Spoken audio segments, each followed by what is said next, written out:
Well, it's 5 o'clock somewhere, and that means it's time for another Food for Thought Friday.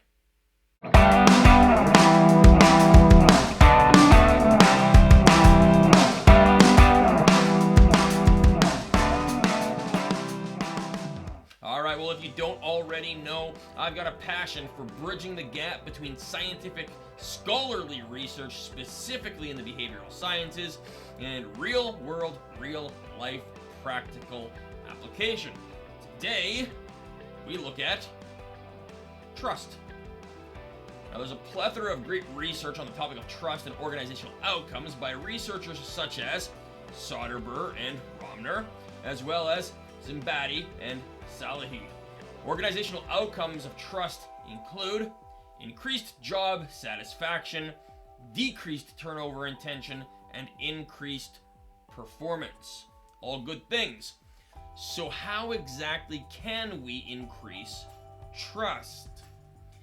Well, if we hop into a time machine and travel way back to 1995, a researcher at Georgetown University by the name of Daniel L. McAllister proposed a model of trust consisting of two distinct factors: affective trust and cognition-based trust.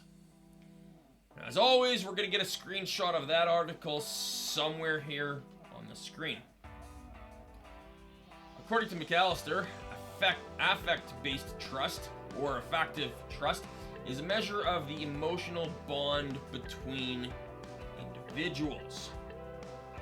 Cognitive trust is a measure of perceived levels of competence, responsibility, reliability, and dependability. So how do we actually build trust on our teams? One way that we can achieve both affective and cognitive trust is to embrace failure. Now, please note, I didn't say tolerate. I didn't say celebrate. I said embrace.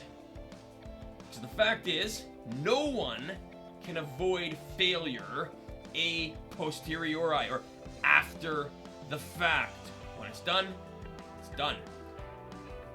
Now, unless you're in a position where you, like me, own a time machine, I already stated I have one.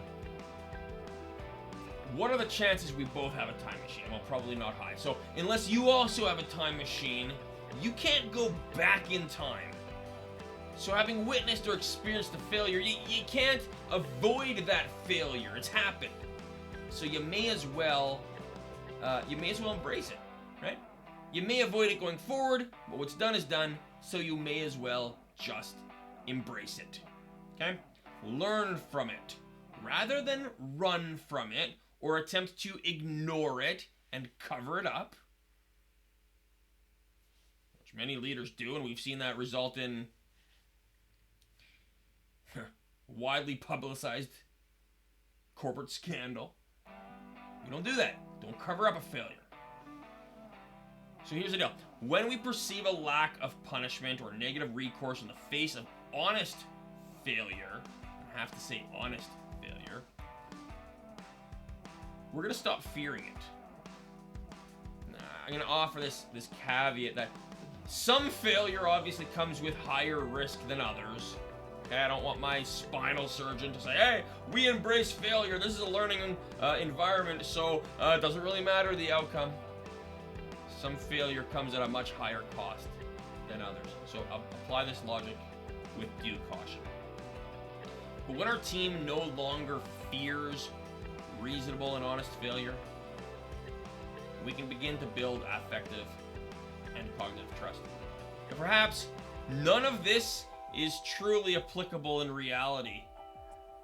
After all, the military, the armed forces, they require by design a level of fear of failure, I believe.